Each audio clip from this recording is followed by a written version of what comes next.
If you keep losing clients based on your invoice or quotation that you send to them, and your client always tells you that your price is too high, this is just the reason why. Asumo, sit down, let's talk. Before you send any invoice or quotation to your client, ensure you do the following because this will help you a lot. Number one, understand your cost. You don't guess your cost when you are trying to give a client your pricing for a product or a service you want to render to them. I have seen situations whereby some professionals will end up doing a service to a client and then they will now tell the service, this job I just help you finish now.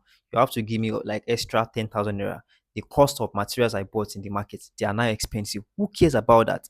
Yes, the clients may give you that extra 100,000 naira, but they would never trust you because they feel like you are not sincere. Number two, break down your cost. Gone are the days you send quotes to your clients and then you just put everything in just one line item and tell them you are charging them a whoopee 500,000 naira for a service you want to render. They will question that quotation. Who cares about your efforts? Who cares if you are the best person? They want to see what benefits they stand to enjoy for that amount you are charging them. And this is how to charge correctly. If you are a photographer, for instance, gone are the days photographers will tell you, for me to cover your event, I will charge you 500,000 naira. That is a very wrong way of sending your quotation to your client. Let me give you a good picture. If you're a photographer, you don't send just one particular price to your client and tell them I am charging you 500,000 naira to cover your event. The client will definitely query that amount. This is what you should do instead. Break down all of the services, all of the activities you want to do into different line items. For instance, you tell them your pre-wedding photo shoot will cost this amount. The portrait and event picture during your event will cost this amount. If you want a short highlight video or a reel for your event between 30 seconds to 1 minute, it will cost this X amount. Transportation for coming to your event will also cost this amount.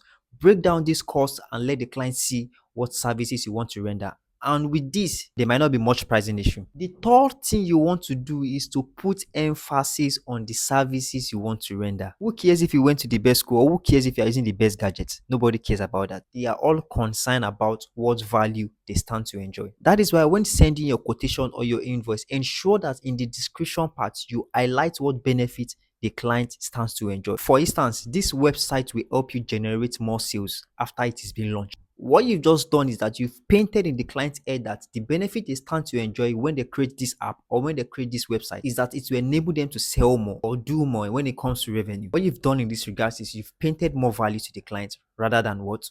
Putting more effort. When you are also sending your quotation or invoice to your client as more, ensure you sound professional enough regardless of educational level. Nobody cares about that. But when you come correct and you show that you can do this thing and you actually understand the technical know of what you want to do in anything you're giving out, ensure you separate all other extra costs from your service or product cost. If you're going to be the one to do the product delivery